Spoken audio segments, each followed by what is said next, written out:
हाँ जी, आज हमारा चैप्टर 2 स्टार्ट है मैनेजरियल इकोनॉमिक्स का।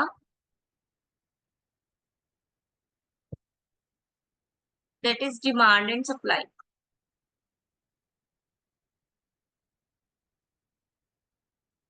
M I Audible?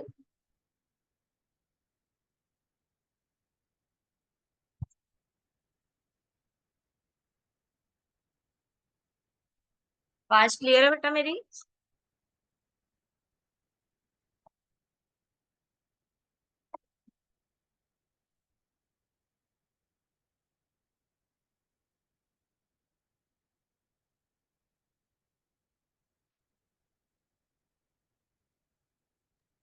Yes ma'am. Okay. हाँ जी, सबसे पहले हम पढ़ेंगे डिमांड। डिमांड क्या होता है? देखो, इकोनॉमिक्स जब भी पढ़ते हैं तो मेन दो फीचर वर्क करते हैं, डिमांड एंड सप्लाई। तो ये चैप्टर समझ लो आपके लिए बेसिक चैप्टर है जो कि आपको पता होना चाहिए। तो जहां पे आपको कंफ्यूजन हो साथ के साथ पूछ लेना। डिमांड क्या होता है? Demand indicates how much of a goods consumer are willing and able to buy at each possible price during a given period when other thing remain constant. Demand क्या है? देखो, कुछ हमारी वांट्स होती हैं, कुछ डिजायर्स होती हैं, कुछ डिमांड हो। डिजायर यानी कि इच्छा, ठीक है। लाइक सपना, जैसे हम सपने लेते हैं, वो इच्छा हो गई डिजायर। वांट यानी कि मैं चाहता हूँ, मैं ये लेना चाहता हूँ, मैं कार जो है लेना चाहता हूँ, ये सिर्फ मेरी चाहत है, ठीक है। मेरे पास पैसे नहीं है उसको लेने के, सिर्फ मेरी चाहत है, ठीक है। देन आती है हमारी डिमांड। डिमांड क्या होती है? मेरी इच्छा भी है उसको लेने की, मैं उसको लेना चाहता भी हूँ, और मैं एबल भी हूँ उसको लेने के लिए। इट मीन्स मैं उसकी अमाउंट पे करने के लिए एबल भी हूँ। जितना विलिंगनेस भी है मेरे में, विलिंग मतलब इच्छा भी है, और एबल भी हूं मैं उसको बाय करने की, एट पॉसिबल प्राइस, जितना भी उसका प्राइस है उस पे, और गिवन पीरियड ऑफ टाइम। ये नहीं आपको चीज आज चाहिए और आप उसको 10 साल बाद ले लो, no. At a given period of time. तो वो क्या बन जाती है हमारी? वो डिमांड बन जाती है। लाइक मुझे टूथपेस्ट चाहिए, तो वो मुझे चाहिए ही चाहिए, वो मेरी डिमांड है। वो मुझे आज, और मेरे पास 10 रुपए भी होंगे कि मैं उसको ले सकूं, और मैं उसको अभी के अभी लूंगी अगर मुझे अभी चाहिए तो, ठीक है। That is demand.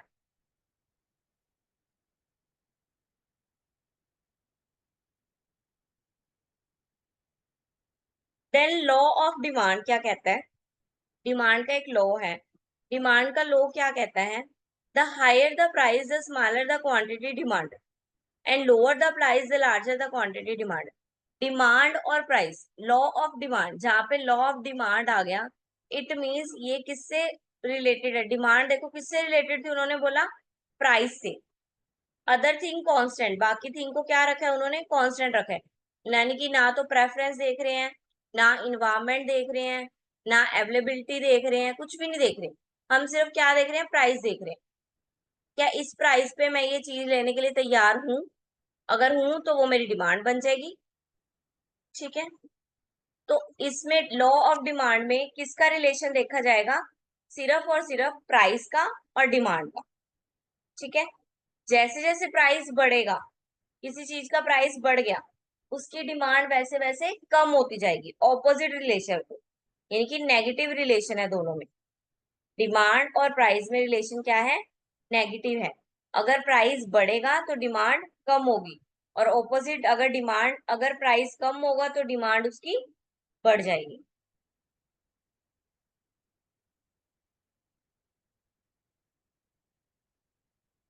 क्या बोल रहा है लॉ ऑफ डिमांड में?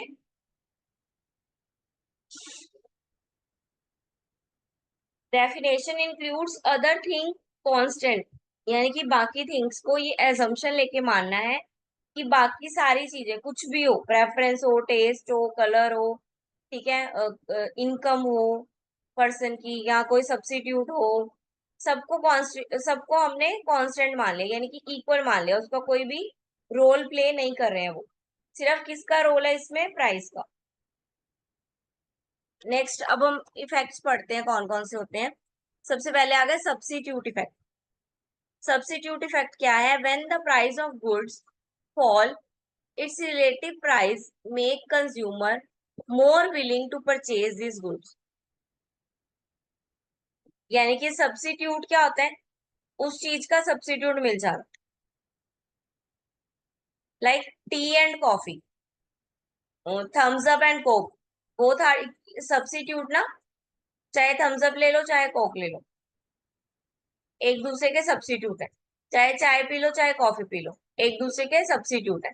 दैट इज सब्स्टिट्यूट, यानी कि सिमिलर, काफी हद तक एक दूसरे के सिमिलर प्रोडक्ट्स। तो ये बोल रहे हैं अगर एक चीज का प्राइस फॉल होता है, अगर सब्स्टिट्यूट का प्राइस कम हो जाता है, मान लो मैं टी पी रही हूँ, मैं टी खरीदती हूँ रोज, लेकिन टी का प्राइस बढ़ गया और टी का प्राइस चलो नहीं भी बढ़ा, लेकिन कॉफी का प्राइस कम हो गया, टी 10 रुपए की थी और कॉफी 8 रुपए में बिक रही है, तो मैं कहाँ शिफ्ट कर जाऊंगी, मैं कॉफी पे शिफ्ट कर जाऊंगी। ऐसे ही थम्स अप और कोक है, अगर कोक जो है वो 10 रुपए की मिल रही है और थम्स अप हमें 8 रुपए की मिलने लग जाए, तो हम क्या करेंगे, थम्स अप पे शिफ्ट हो जाएंगे बड़े आराम से। ठीक है।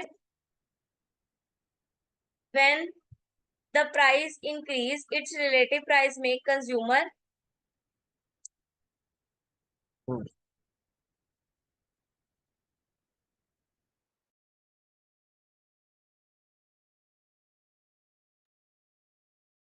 When the price of product increase,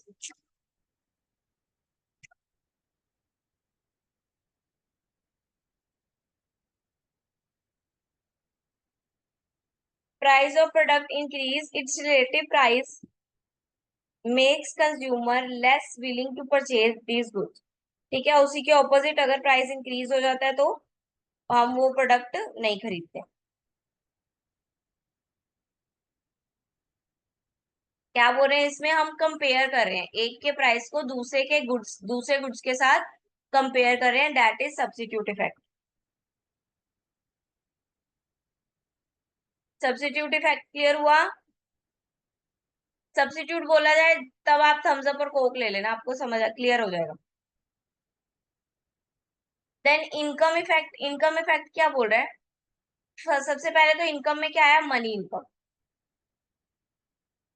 उस पीरियड ऑफ टाइम में जितने भी डॉलर या जितने भी रुपीस हम रिसीव कर रहे हैं वो हमारी मनी इनकम है। रियल इनकम क्या है, जब हम उस इनकम को गुड्स और सर्विसेज को बाय करने में लगाते हैं, that is real income. When the price of good decrease, real income increase. When the price of good increase, real income decrease. इसके साथ भी नेगेटिव इम्पैक्ट है। देखो अगर किसी की इनकम ज्यादा है, या सोचो किसी गुड्स का प्राइस जो है वो कम है, तो हम ज्यादा गुड्स खरीद सकते हैं, इट मीन्स हमारी रियल इनकम क्या हुई, इंक्रीज हो गई।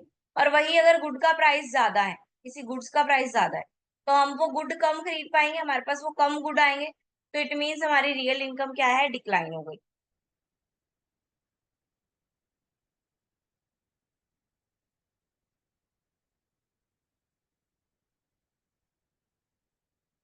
ये देखो, ये डिमांड कर्व है और demand schedule. Demand schedule it means जब इसको टेबल फॉर्म में रिप्रेजेंट करेंगे तो वो डिमांड शेड्यूल होगा, और जब उसको ग्राफ के फॉर्म में रिप्रेजेंट करेंगे तो वो कर्व होगी। ठीक है, डिमांड शेड्यूल ये है और डिमांड कर्व ये है। देखो जब हमारा price for pizza and demand for pizza, price जब था 3 रुपए, तो डिमांड कितनी थी, 32। कम प्राइस था, डिमांड ज्यादा थी। प्राइस हुआ 6 रुपए, तो डिमांड थोड़ी सी कम हो गई। प्राइस और बढ़ा, डिमांड और कम। प्राइस और बढ़ा, डिमांड और कम। प्राइस 15 हो गया, डिमांड कम रह गई सिर्फ 8 पे। देख रहे हो, ये क्या होती है, स्लोपिंग डाउनवर्ड होती है।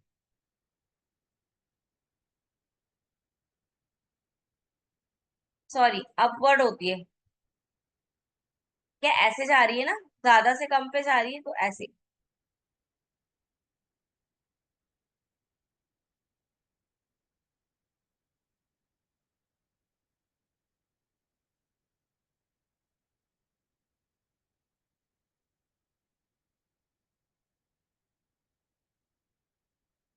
ठीक है, और ये जो भी हो रहा है ये किसकी वजह से हो रहा है? Only because by the change in price, सिर्फ प्राइस की वजह से।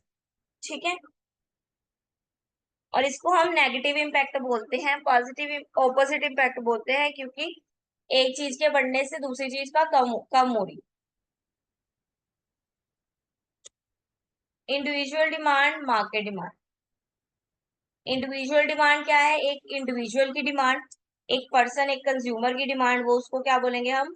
ये इंडिविजुअल डिमांड है। और जब सारे कंज्यूमर मिलके डिमांड कर रहे हैं तो वो मार्केट बन जाएगी, वो मार्केट डिमांड हो गई।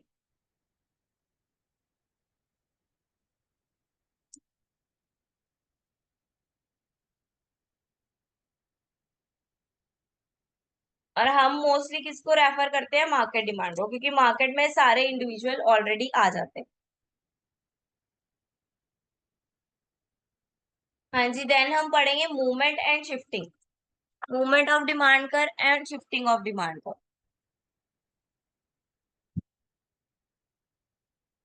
शिफ्ट होना, शिफ्ट हो गई। जो शिफ्ट होती है डिमांड का वो हमेशा अदर फैक्टर से होती है, यानी कि प्राइस की वजह से नहीं होगा। जो प्राइस की वजह से होगा वो होगी मूवमेंट। और अगर किसी चीज का शिफ्ट हो रही है तो इट मीन्स वो इफेक्ट किसका है? वो अदर थिंग्स का इम्पैक्ट है, यानी कि यहाँ तो मनी का, यहाँ तो इनकम का इफेक्ट है, यहाँ कंज्यूमर की प्रेफरेंस है, यहाँ कंज्यूमर का सब्स्टिट्यूट गुड है। ठीक है, इन सबकी वजह से अगर चेंज आ रहा है डिमांड कर्व में तो उसको हम क्या बोलेंगे? Shift of demand curve. ठीक है, demand curve occurs on the relationship between the price of goods and the quantity demanded when other factor cause effect। ठीक है, जब अदर फैक्टर से इफेक्ट होएगा that is shifting of demand curve.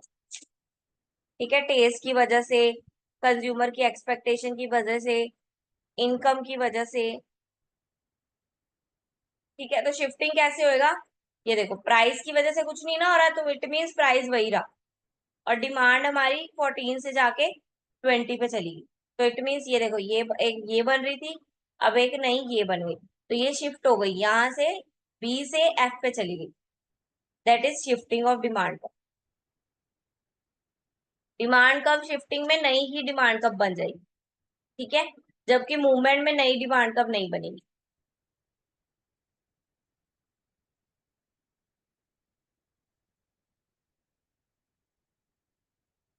हाँ जी, change in consumer income. दो मोर main category है कि income के चेंज होने से डिमांड पे कैसे फर्क पड़ता है। सबसे पहले तो नॉर्मल गुड का केस है। नॉर्मल गुड में क्या होता है? Income demand increase when the income increase and decrease when income decrease.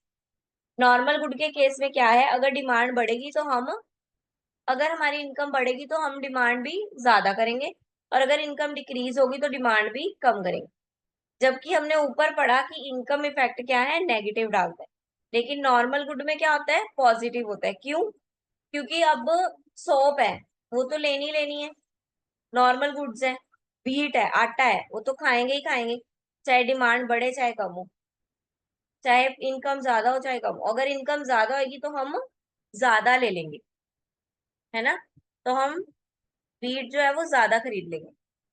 तो इनकम के बढ़ने से डिमांड बढ़ेगी और इनकम के कम होने से डिमांड कम होगी in case of normal goods. और उसके ऑपोजिट इंफीरियर गुड्स, इंफीरियर यानी कि लो क्वालिटी के गुड्स। ठीक है, और ये ऑपोजिट होंगे। अगर डिमांड, अगर इनकम बढ़ेगी तो डिमांड कम होएगी, और इनकम अगर डिमांड बढ़ेगी तो इनकम हमारी कम होएगी। यानी कि कम इनकम पे हम इसको प्रेफर करते हैं, ज्यादा इनकम पे हम इसको खरीदना प्रेफर नहीं करते। इंफीरियर गुड्स, लो क्वालिटी के गुड्स। जब हमारी इनकम है तो हम लो क्वालिटी के गुड्स ले लेते हैं, लेकिन जैसे ही हमारी इनकम बढ़ती है तो हम हाई क्वालिटी पे शिफ्ट हो जाते हैं। Then change in price of related goods. हाँ जी, रीड करो फटाफट।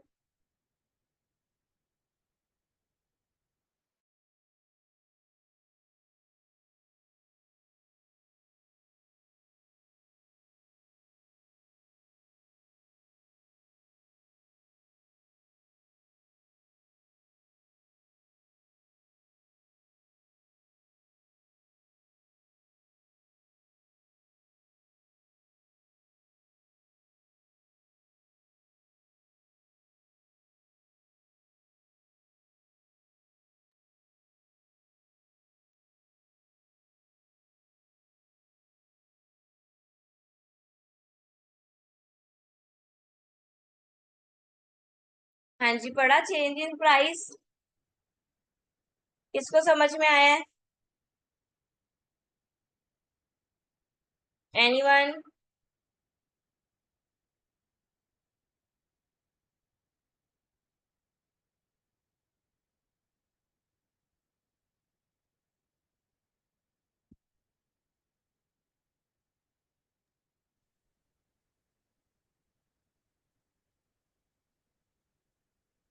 मैम, अगर दो गुड्स एक दूसरे के सब्स्टिट्यूट है, तो अगर एक का प्राइस इंक्रीज होगा तो दूसरी की डिमांड, दूसरी वाली गुड की डिमांड जो है वो बढ़ जाएगी।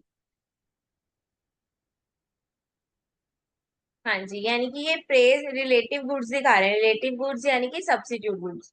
तो ये वही जो हमने अभी ऊपर पढ़ा था कि रिलेटिव गुड्स के केस में क्या होता है। अगर एक चीज की डिमांड कम, एग्जांपल बताओ, मैंने बताया था जो, कोई भी बता दो। जैसे आपने पहले बताया था थम्स अप और कोक, अगर थम्स अप महंगी हो जाएगी तो लोग कोक ज्यादा प्रेफर करेंगे। हम्म। ठीक है, तो वो सब्स्टिट्यूट इफेक्ट है।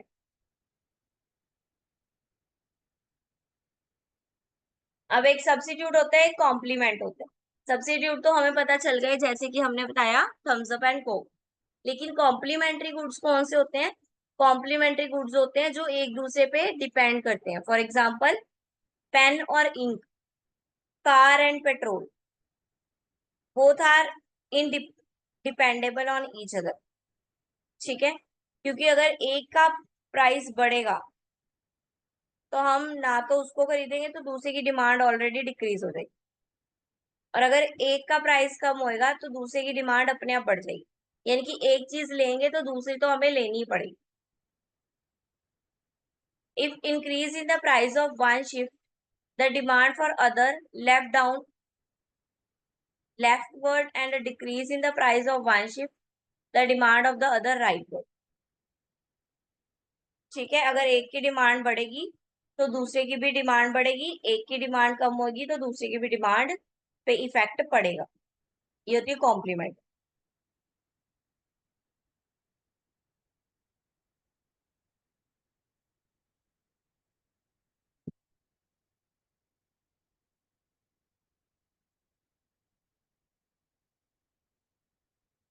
Then change in consumer expectations. हाँ जी, क्या लिखा है इसमें?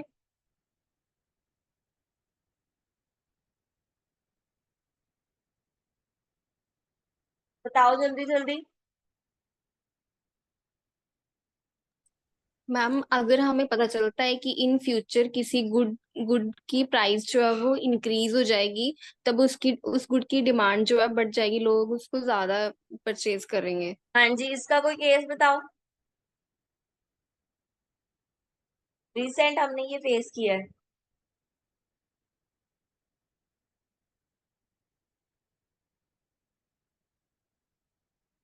2020 2021, इसी पीरियड में चल रहे थे सब। डिमांड जो है इस पीरियड में चल रही थी। Ma'am, Covid. Yes, Covid. Because Covid के टाइम में क्या लग रहा था लोगों को कि गुड्स मिलेंगे ही नहीं। था ना ऐसे कि खाना राशन मिलेगा ही नहीं। तो राशन महंगा होते हुए भी उसकी डिमांड क्या थी? ज्यादा थी।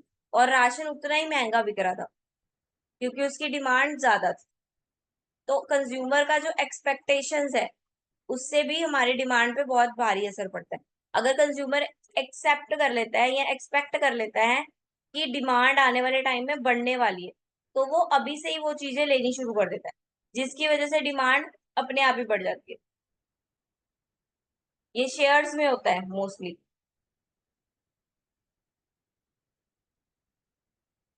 देन सेकंड आ गया हमारा सप्लाई। सप्लाई क्या होता है कि how much good produce are willing and wait a minute,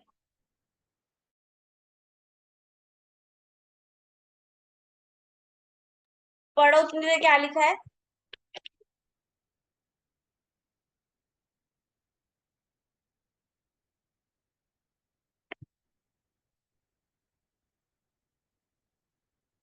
हाँ जी, सप्लाई लिखा है कि कितना हम एबल हैं और विलिंग हैं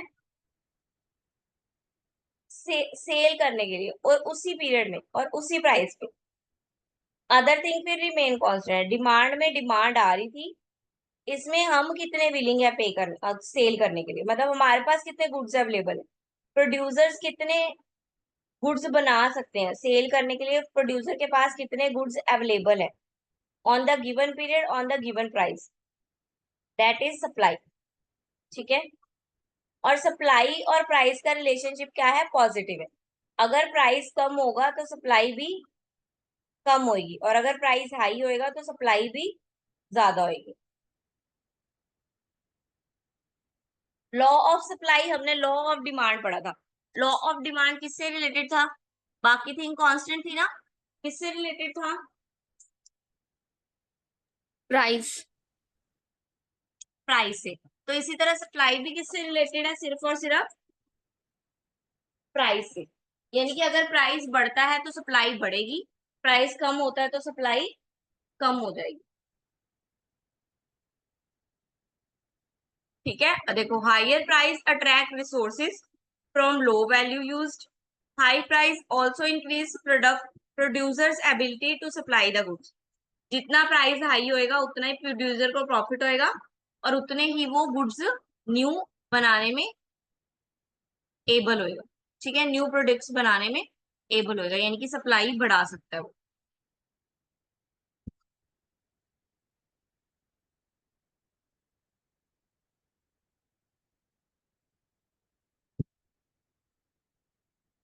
देन सेम सप्लाई शेड्यूल आ गया, जैसे हमने डिमांड शेड्यूल पढ़ा था, ये रहा सप्लाई शेड्यूल जो कि टेबल फॉर्म में है, टेबल फॉर्म में दिया हुआ है जो वो शेड्यूल है, और जो डायग्राम में दिया हुआ है वो कर्व है। ये पॉजिटिव होता है इसलिए पॉजिटिवली चलेगा ये। देखो, पहले प्राइस 3 था तो सप्लाई हमारी 12 थी, प्राइस इंक्रीज हुआ, सप्लाई भी बढ़ गई, प्राइस और बढ़ा, सप्लाई और बढ़ गई, प्राइस और बढ़ा, सप्लाई और बढ़ गई, प्राइस 15 हुआ, सप्लाई हमारी 28 पहुंच गई। ये पॉजिटिवली पॉजिटिव है।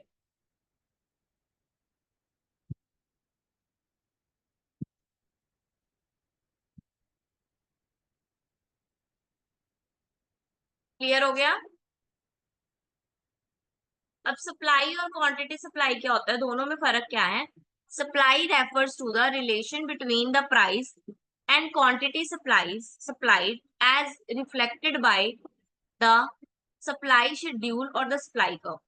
अब सप्लाई को पहले क्वांटिटी सप्लाइड पढ़ते हैं, क्या होता है। Quantity supply refers to a particular amount offered for sale at a particular price. Quantity supply क्या है, एक पर्टिकुलर अमाउंट पे सेल करने के लिए पर्टिकुलर प्राइस पे हम रेडी हैं।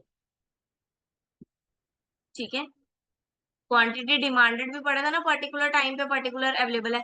इसी तरह क्वांटिटी सप्लाइड क्या है, पर्टिकुलर पॉइंट पे पर्टिकुलर अमाउंट पे हम उसको सेल करने के लिए, ऑफर देने के लिए रेडी है। ठीक है, तो इन दोनों प्राइस और सप्लाई दोनों का जो रिलेशन है उसको हम क्या बोलते हैं, सप्लाई। सप्लाइड और प्राइस का जो रिलेशन है उसको हम क्या बोलते हैं, सप्लाई बोलते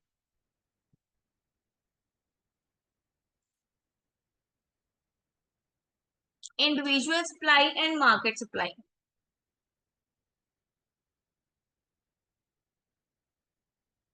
इंडिविजुअल सप्लाई इंडिविजुअल प्रोड्यूसर की होगी, यानी कि एक प्रोड्यूसर जो प्रोड्यूस कर रहा है वो इंडिविजुअल सप्लाई हो गई।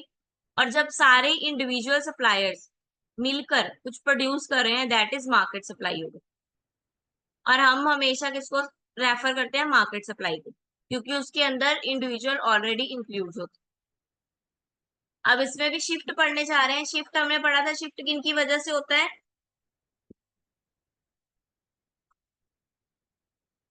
शिफ्ट किसकी वजह से होता है,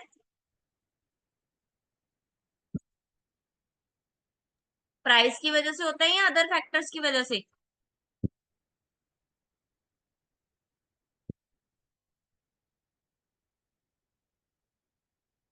जो शिफ्ट है वो किसकी वजह से होता है, प्राइस की वजह से या अदर फैक्टर्स की वजह से।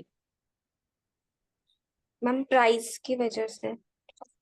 नो बेटा, हमने ऊपर शिफ्ट पढ़ा था, शिफ्ट किसकी वजह से हो रहा था, अदर फैक्टर्स की वजह से। ठीक है, शिफ्ट हमेशा याद रखो, शिफ्ट अदर फैक्टर की वजह से होगा, और जो मूवमेंट होगी, मूवमेंट प्राइस की वजह से होगी, ठीक है। शिफ्ट अदर फैक्टर की वजह से और मूवमेंट प्राइस की वजह से। तो ये शिफ्ट बता रहा है, तो शिफ्ट क्या बता रहा है, determinants of supply other than the price, price के अलावा सप्लाई चेंज हो रही है तो वो क्या होगी, वो शिफ्ट होगी। यानी कि टेक्नोलॉजी की वजह से या रिसोर्सेज की वजह से, relevant price of resources, alternative goods यानी कि सब्स्टिट्यूट गुड्स, प्रोड्यूसर की एक्सपेक्टेशन, नंबर ऑफ प्रोड्यूसर कितने हैं मार्केट में, ये सारी चीजें जब इफेक्ट करती हैं तो शिफ्ट होएगी। तो सप्लाई कर्व क्या हो जाएगी, शिफ्ट हो जाएगी। सेम डिमांड की तरह बनेगा। ये देखो, प्राइस हमारा उतना ही रहा, प्राइस नहीं हमने चेंज किया, प्राइस हमारा 12 भी रहा, लेकिन सप्लाई जो है यहाँ से यहाँ शिफ्ट होगी बिकॉज ऑफ अदर थिंग्स।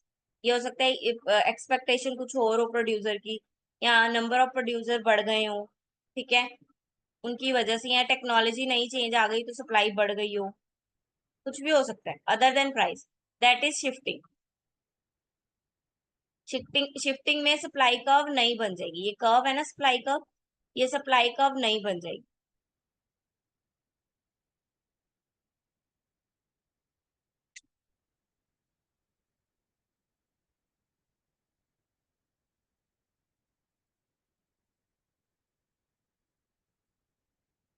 हाँ जी, रिलेटिव गुड्स आ गए यानी कि कॉम्प्लीमेंट गुड्स। रिलेटिव गुड्स के केस में उन्होंने एग्जांपल क्या दिया है, मोजरेला चीज का। अगर मोजरेला चीज का प्राइस कम हो जाएगा तो पिज्जा की प्रोडक्शन क्या हो जाएगी, वो भी कॉस्ट, जो कॉस्ट है पिज्जा की वो भी क्या हो जाएगी, कम हो जाएगी। कि मोजरेला चीज से ही बनता है ना पिज्जा, मोजरेला चीज पड़ता है उसमें, तो अगर मोजरेला चीज ही सस्ता होगा तो पिज्जा भी क्या हो जाएगा, सस्ता हो जाएगा।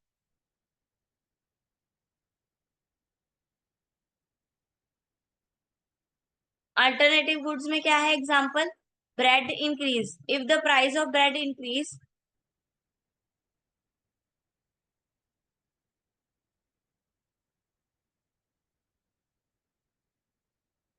so does the opportunity cost of producing pizza and the supply of pizza decline। हाँ जी, ब्रेड की वैल्यू बढ़ गई, पिज्जा बनता भी ब्रेड से ही है, तो ब्रेड की वैल्यू बढ़ गई तो पिज्जा की सप्लाई क्या हो जाएगी, लोग लेना कम कर देंगे, सप्लाई भी कम हो जाएगी।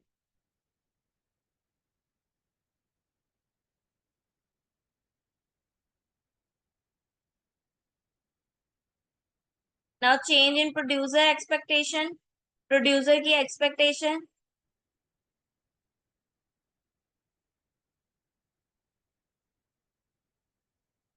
सेम उसी की तरह जैसे हमने कोविड का केस पढ़ा था कि कंज्यूमर की एक्सपेक्टेशन थी, इस तरह प्रोड्यूसर की एक्सपेक्टेशन है।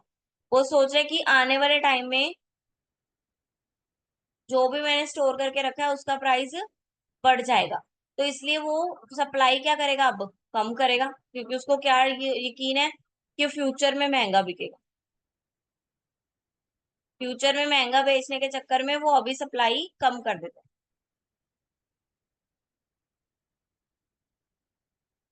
The number of producers, market supply sum the amount supplied at each price at all producer, the market supply depend on number of producer in the market, if number increase supplies increase, if number of producer decrease supply decrease। ठीक है, अगर producers ज्यादा होंगे तो supply भी ज्यादा होगी चीजों की, और अगर प्रोड्यूसर्स कम होंगे तो उस चीज की सप्लाई भी कम हो जाएगी।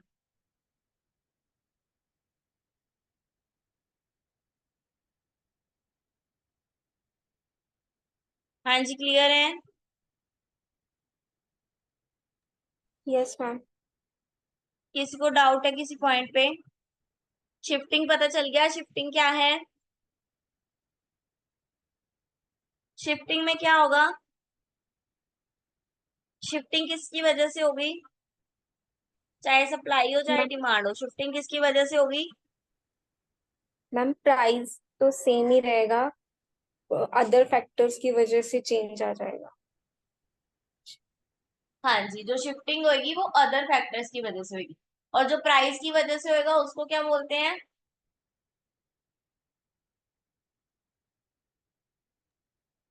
मूवमेंट।